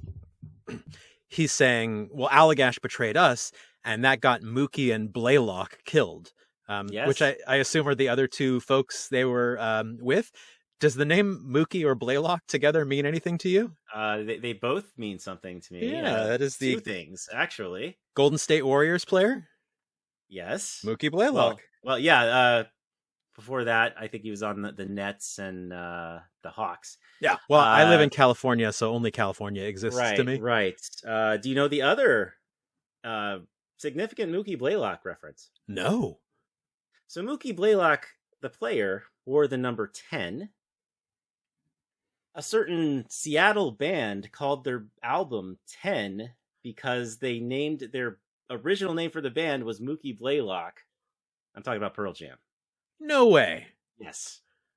The original name of the band Pearl Jam was Mookie Blaylock. They called their album 10 because he wore the number 10. Eddie Vedder just really liked Mookie Blaylock. I mean, he's got the greatest name of any basketball player. It is a ever. Great name. It's a great name. And actually, it wasn't as cut and dry when they said it in this. It was Blaylock and Mookie. So That's right. You really have to be studying these. Well, previously, when there was another name reference like this, instead of saying Cameron and Mannheim, they said Mannheim and Cameron. So there we go. Oh wow, we're picking up on a pattern here. Reversing the names, yeah, exactly. Yeah, I think it's also worth noting too that when Borman delivers that punch, Allagash's reaction is to laugh.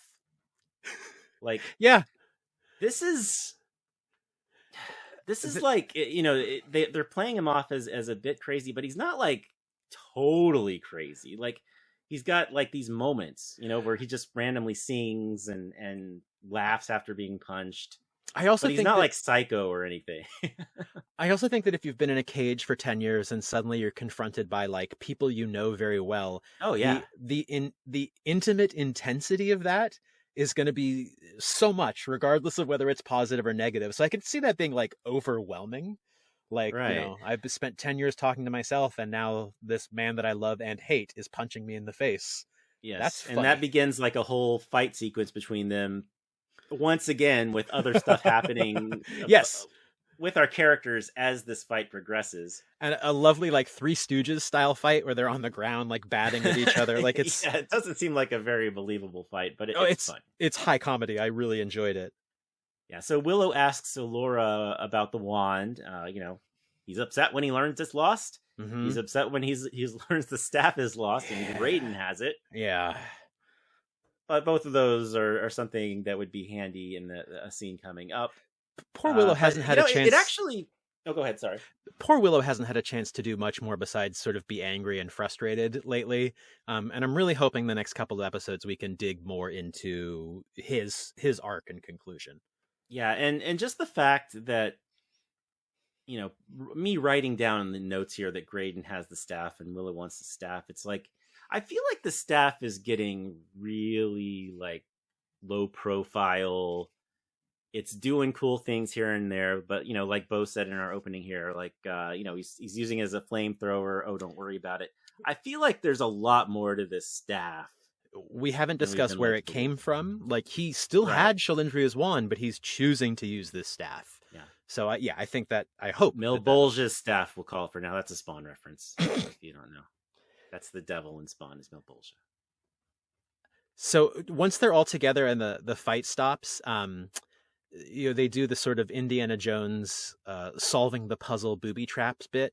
And I really like that he pulls the like the skeletonized Can we go back to the staff? Sure. Let's go back to the staff, sorry, the fight. And they're calling each other names. You know, you puckered old Bergenkoif. Yes. You spineless little Zud cutter. Come on, guys, language. So we really need to get Bergenkoif and Zud cutter into the common vernacular. Yeah, well, they're on the lore update for this week, for sure. Oh, great. Borman says, I prayed you'd still be alive so I could kill you myself. This, I think, low-key, secretly, is the most modern thing stated in the episode, in the show so far. Buffet is open, Beanpole. Grab a tray. Yes, I wrote that down specifically because that implies the existence of trade buffets. Cafeterias. Yeah, exactly. If you will. Yeah, so... Yeah, they have buffets. Hometown buffet. Willow. Which, you know, conceptually, you know, I think we've talked about this before. Like, you could wave aside stuff like that sucks or... you know, what the hell, or you know, just things that we say today, as like a translation of the meaning of whatever it be. But a buffet is a buffet. Yeah, for me, it's all about consistency. Like if they tried to make a plot element hang off of the sudden existence of buffets and trays, I would go hold up. But if somebody wants to say it as a goof, no problem for now.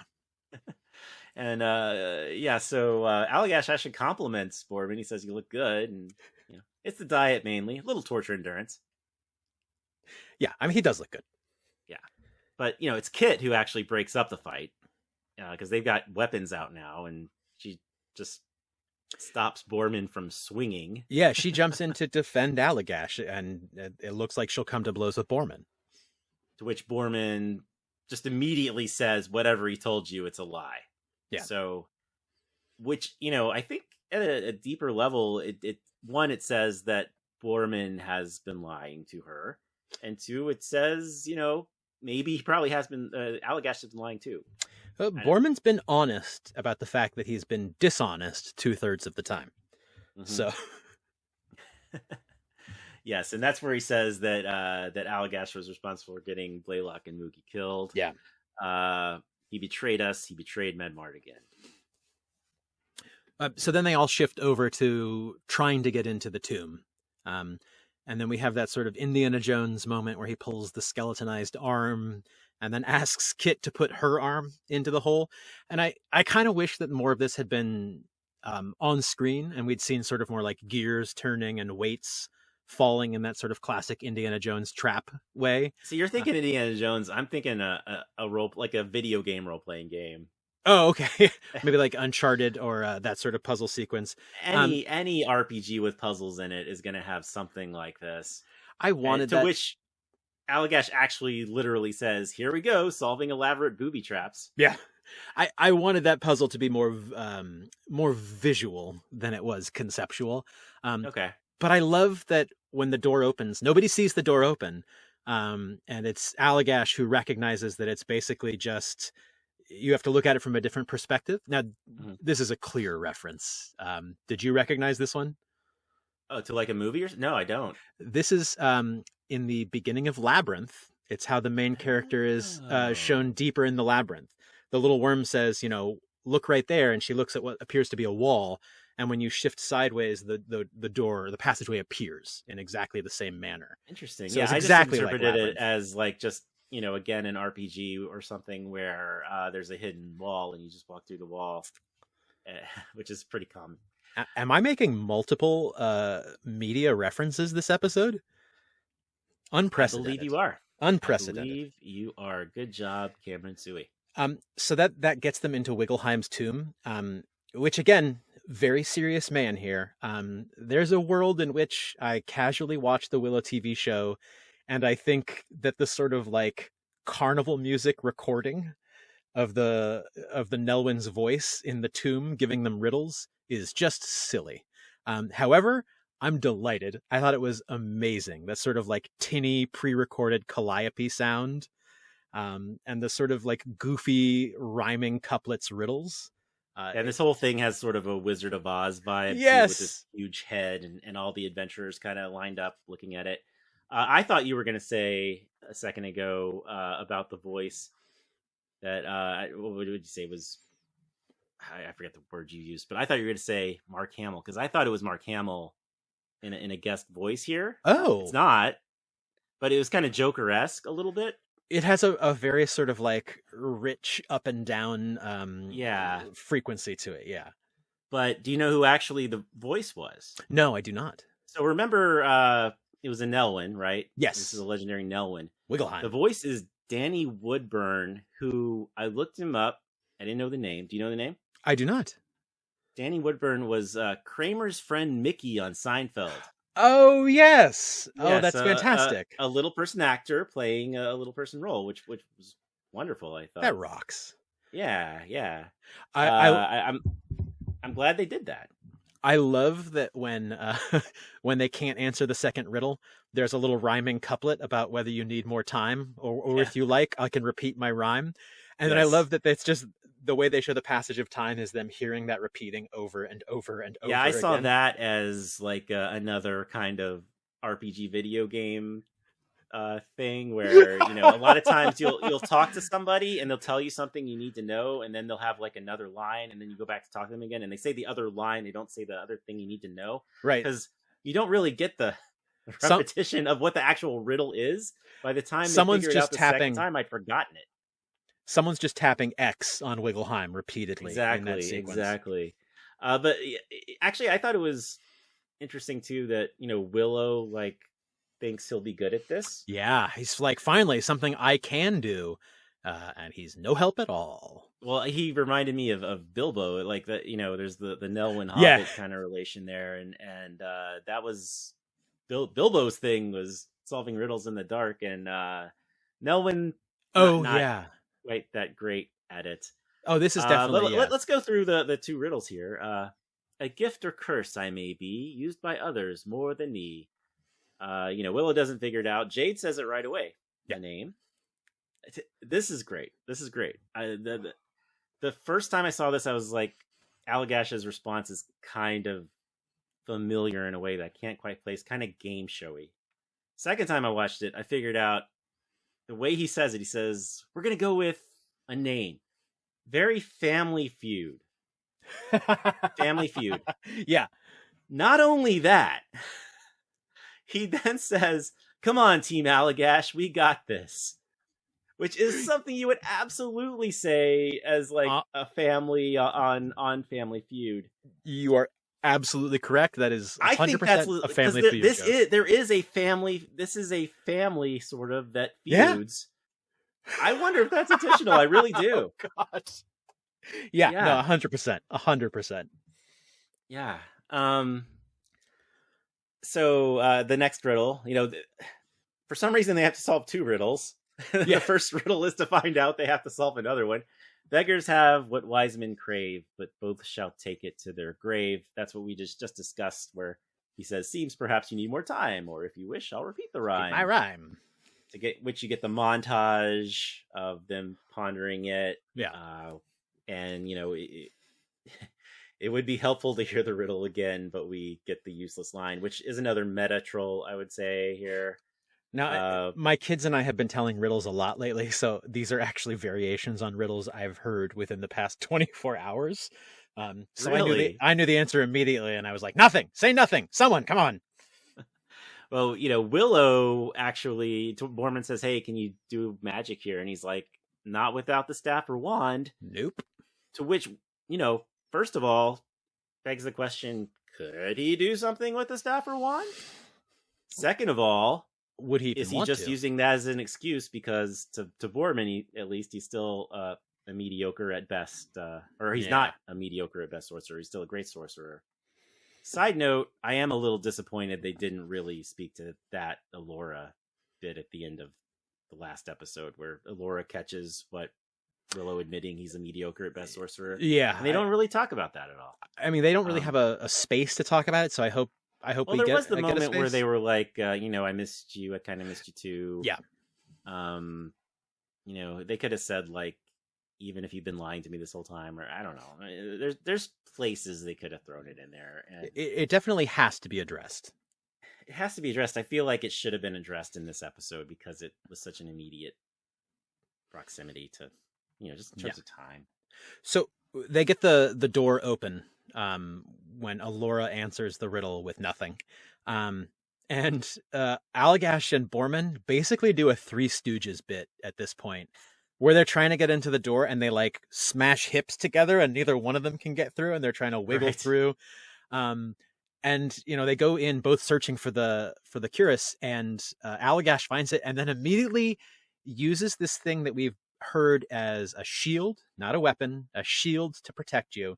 He picks it up and starts hitting Allagash with it. Interesting observation, yeah. Like it's a weapon. True. And I wonder if we see later that the cuirass does not work for Allagash in the way that he expects. I wonder if the intent has to do with it. And the fact that he's using what should be a defensive thing as a weapon is ill intent. I wonder if it's really the Chimerian cuirass or just a cool-looking cuirass. Yeah, I mean, it has the latch for the lux, and that he does say that he tried to put the lux in it. So we don't know. That seems likely then. Now, as Borman and Allagash fight, Kit goes in, and she sees not only this glowing light, but she sees Mad Mardigan's sword. And I wasn't really clear what she was looking at the first time until I watched it the second time. And it appears that inside that treasure room in Allagash's tomb, that there is another door behind, right? And that there's some light coming out from behind almost the door. A portal. Did you recognize what that shape was? I thought it was a circle. I guess not. Yep. It's a familiar circle that we've seen before. It is the door to the treasure vault that Borman is trying to unlock in Nockmar Castle. It has the same sort of twisted cross design on it. So this is a door that we have previously seen in subjective visions regarding the crone and tempting. So in the past, we saw that door tempting Borman with the voice of the crone to come in. This time we see that door tempting Kit with what appears to be the voice of Mad Mardigan. And what actually is the voice of Val Kilmer's son. I caught Yes, I looked, yes. I heard it and I thought, oh no, did they do like an electronic deep fake to do his voice? You know, in this case, I would have been fine with that because Val Kilmer himself is like one of the foremost people in that technology. Yeah, and I agree, but I think with that technology, still, I prefer to hear the human voice. Yeah, sure. And I think it's great his son did it, and because the son does sound like him anyway. Identical. Yeah, it's uncanny. Yeah. But he's asking. Mad Mardigan's voice is asking for help and for her to listen. Notably, the voice does not say, "Please come in and save me." He says over and over, "I need your help. Please listen. I need your help. Please listen." Kit interprets that as, "I got to go save you right away." And Alora and Jade pull her out of there and don't give her the option to do that. Yeah, which she's not happy about. Comes to play later on. Clearly her lowest point. Yeah, I think it's worth mentioning too. That opening, the circular opening. Kit says he didn't take his sword. He can't take anything not in there. So, it's almost like the cave on Dagobah, right? Like only what you take with you, or something like that. Right, and Allagash earlier says that there are doors to deeper and ancient places here. So I wonder if the immemorial city is to be reached by crossing the Shattered Sea, or whether or not it can be reached through portals in the bottom of Skellin. Yeah, but it sounds like we're both suspicious of the voice actually being Mad Mardigan. A little bit, yeah. Especially Kit coming out of that door. Kit is in. Kit believes it's Mad Mardigan talking to her. Yeah, and you got to think, like, however long it's been. Let's say 15 years. Let's say she was 5. I don't know. However long it's been since she saw her dad, like, just to hear that voice again, you really want to believe it. You really want, you don't, it's such a welcome voice to hear, even though, yes, can't really act on it. But the last time we saw that door, it was also giving a welcome voice that person wanted to hear to come through it. Yes, a totally different type of welcome voice. Yes. With totally different implications on the other side of that voice. But yes. So everybody gets out of the tomb. Yeah. Well, that part of the tomb. So yeah, Jade and Kit and Alora are they get out. We learn that Allagash has stolen the cuirass and run away and left Borman. He is gone. The trolls confront the heroes, and they ask which of them is Alora Dannon. And here we get the true Spartacus moment. Yes. I'm Alora Dannon. To which the trolls' collective response is just sort of like quiet frustration. Like, oh, they're going to do this again. God darn it. Yes, but among the trolls was Graydon, who just takes his castle outfit off. I love how he slowly sidesteps from the troll side to the good side. Yes. And then just tosses over the staff. And he's like, hey, guys, I'm here. So he's been hiding the staff the whole time. Yeah. Good for him. Allagash then jumps into the fray himself. He says, recognize these? Pointing up a couple weapons. And Sarah's like, not really. So something I noticed on the second take of that is that we don't get a visual shot of Sarah saying not really, which almost makes me feel like it was a joke that was added after the fact with dialogue recording. So we'd have to ask our friend Dave about that. It's a really great joke. I love that Saris is like, dude, why would I remember you? I'm the administrator for this whole place. I genuinely love that the bit of when somebody is like, remember me? And somebody else is like, no, I don't. Right. We have asymmetrical desires. I'm here to even the odds, Allagash says. And that's when the actual fight starts. Yeah. And again, I think there's another reference in there when Saris and Allagash are fighting. They're fighting and they're talking, and they have a little thing about like, well, there's still one thing you don't know. Oh yeah, what's that? And it totally reminds me of the Princess Bride duel patter. Okay. Like, oh, you're smiling. Why is that? Well, I know something you don't know. I'm not left-handed. So it felt a lot like that Princess Bride repartee during the fight. I'm not Mad Mardigan. I'm Chloe Allagash's brave little man. Which is such a delight. Whoever wrote that line, "You should have gone home for the day," that was an all-timer. I love that he refers to himself as his mom's brave little man. I wonder if there's a reference there too. Does glowing mean something? It's enough to me that he is honoring his mother. In that it probably moment. doesn't, but there's so many references in the show. Like every time there's a name, I feel like it has to mean something. Yeah. But yeah, Allagash gets stabbed by Saris, who in turn is killed by Kit. I was just starting to like you. Yeah, a great like upset villain death moment. I love it. So yeah, he's stabbed even though he's wearing the cuirass, and he seems to be shocked by that. And he immediately takes it off and gives it to Borman. And he's like, well, this doesn't work. He doesn't seem as hurt as being like stabbed at the side of the stomach would make you, but yeah, okay. Given what he chooses next, I'm assuming that he knows that he's mortally wounded. Okay. So here's something I didn't catch. Allagash sort of bravely pushes everybody out and says, you guys all go on. I'll hold the pass. But then he says something to Kit. He says, your father could have killed me, but he chose not to. Which is, to me, the first time that Allagash has admitted, yeah, maybe I was culpable for some stuff as well. Yeah, good point. But what he's saying is, your dad chose not to kill me after I did whatever I did, because I think he wanted me to give you or your brother or your mother a message, which is that while he's down there saving the world, up here, you all have to protect Alora Dannon. Which I have to feel like for Kit is like the biggest twist of a knife, that the last message from her father for her is just another reminder that Alora Dannon meant more to him. That's she's mortified sort of when she hears that. You know, it's not what she wanted to hear, but you know, at the same time, this is another kind of beef I have with this episode. I guess it's just a kind of a nitpick, but I feel like her character progression has been kind of getting away from that. And now she's really pulled back into it. Like, I don't know. I would have, if you just asked me, I would have thought she's like past that.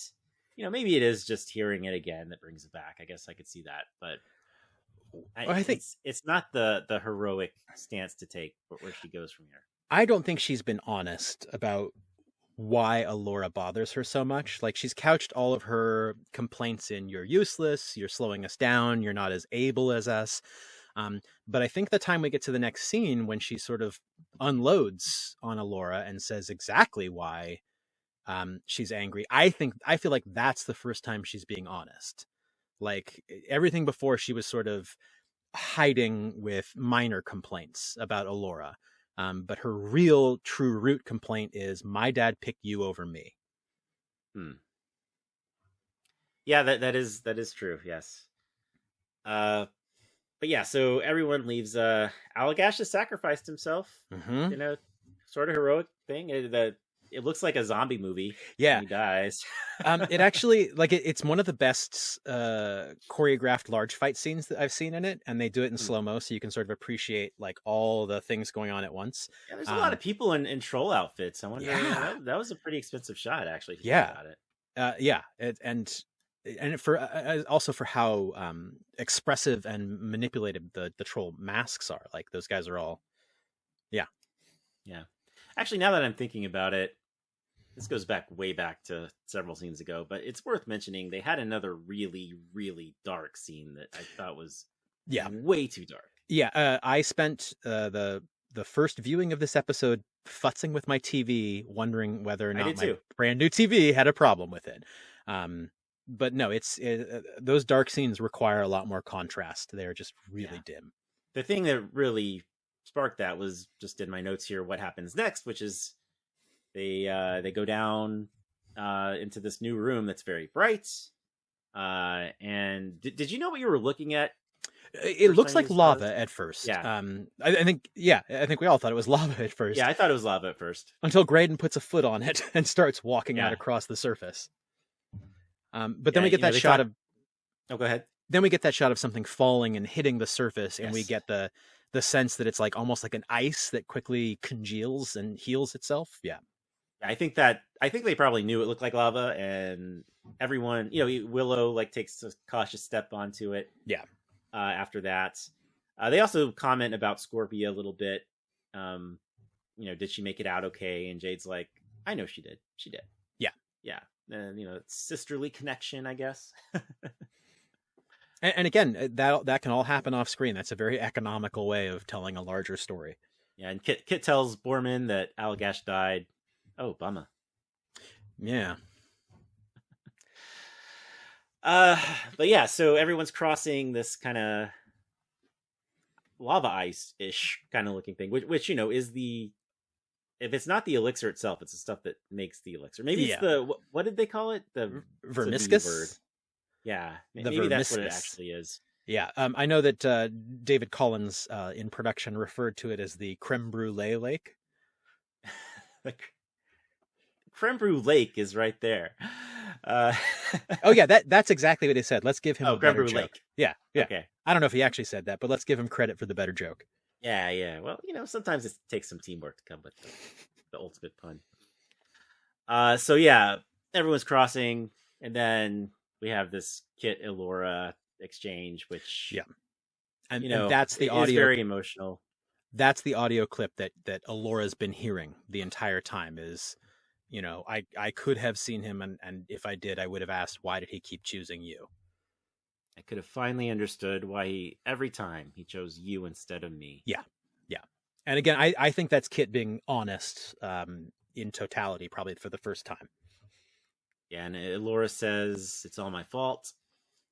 And right about that time, Kit gets struck by, or right in front of her, gets struck by one of the falling stalactite type things. And she's dragged beneath the surface, which heals quickly behind her. And Jade and Borman start smashing it with swords immediately, and nothing doesn't even remotely Willow is using his staff, tries to open it. He can't do anything. And it looks like it takes a lot of power out of him as well. He's saying, I didn't write down exactly what he says, but Elora finds the wand, uses it. Quite conveniently. Did you think she was going to free Kit here or not? Yes, I 100% did. I did too.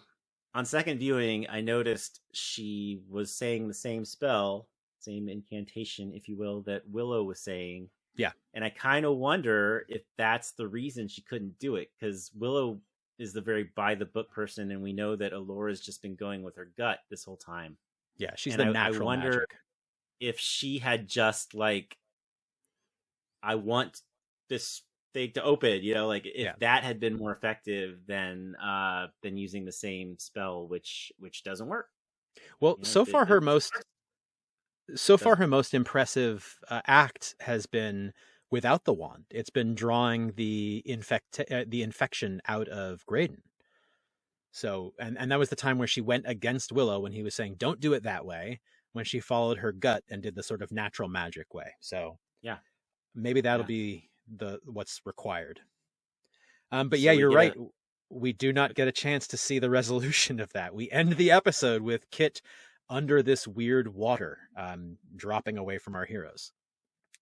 Fade to black, and we're back at the Immemorial City. That's hard to say. We're not quite back to the Immemorial City. We are with Eric on his long walk away, and I absolutely love this trope. We're in the metro area of the Immemorial City. Yeah, the Immemorial City area. Yes. I love the trope of impossible geometry, of when you walk away from something that you walk right back to it. And I knew it was going to happen because he can't leave. I got to say, did seeing Eric kind of fade in and the look on his face looking around in a wasteland, did that remind you of a certain Val Kilmer role? No. Jim Morrison in The Doors. He's got a total Jim Morrison look on his face. I mean, I actually went back and watched that part of The Doors, and it's not shot for shot or anything, but it definitely reminded me of that. I mean, between the shirt and the necklaces and the hair, it's pretty close already. Oh yeah. I mean, it's a very Jim Morrison outfit, and I wonder. I'm starting to think that's a Val Kilmer reference at a meta level there too. Look, at this point, everything's a reference until someone explicitly tells me otherwise. Yeah, so Eric sees the immemorial city ahead of him when he's been trying to get away. He's like the stereotypical guy in the desert going water, water, water, right? Yeah. At this point. And funny you should mention that, because he comes back and whereas the fountain wasn't red before, it's sort of that like milky metallic red color now. Yes. And he, of course, takes a big old swig. And I think we probably wisely will leave the mythology and the fairy tale elements to our friends at What the Force. But it strikes me as notable that he drinks the water from this cursed-looking fountain, and then immediately hears the voice right after of somebody like him asking for help. Yes. A character we haven't seen before, a young woman with her head covered, although I think it was notable that she's wearing prints very much like his, almost like 70s paisley color scheme and patterned prints. The credits identify this woman as Lily, which sounds like Lilith. Yes, that was the first thing I thought of. Yes. And Lilith, of course, is... I know she is in Marvel, which is really, really bad, but I know there's deeper mythology than that as well. So I'm going to prepare to edit this part out if I say something very stupid, but my understanding of Lilith is that in the exterior writings about the earliest Bible, that there are multiple versions of Genesis, and one of them involves a version in which Eve is not the first woman, that there is another character called Lilith. I think at that point I will invite you to do your own research, because I'm at risk of saying something stupid. But she's a character that has sort of frequently been invoked with sort of feminine power and mystery. And also from a patriarchy point of view, it's been linked with feminine disobedience and feminine non-subservience in a negative way. So it depends on the intent of it. But again, if I said anything wrong, please tweet at me and tell me how wrong I was. And she seems very, I don't know, welcoming toward Eric, or Eric really wants to help her out. And she says, "So, you gonna let me out?" Which that's how the episode ends. But I think there's a lot you can get from that line. There's a very vampire "let me in" vibe to that. Yeah, he's definitely making some sort of symbolic choices, drinking the water and freeing the person, freeing the crone. Yeah. Or it could be Bab Morda even. Now, I think before we end, I want to say that I'm entirely here for a late game crone rehabilitation. We have not seen her on screen. We have had no discussion of her own goals or agency. I think we have done so well with subverting my expectations on the Bone Reavers and the Trolls that I am excited to see them do something interesting with the crone in the last two episodes. Maybe it's a completely innocent girl. Yeah, we have no idea who she is. Yeah. That could be the case as well. I do think crone is the most likely candidate here. Well, before we leap into predictions, should we give this episode a rating? Oh, well, we got to cut to the song. Oh, so I'm sorry. Yes, so and then we have our closing song, which I believe is the first non-cover. This is the actual original version. A very recognizable, probably in the zeitgeist of pop culture, the most recognizable song so far, even above Enter Sandman, Black Hole Sun. Yeah. Good Vibrations, literally by the Beach Boys.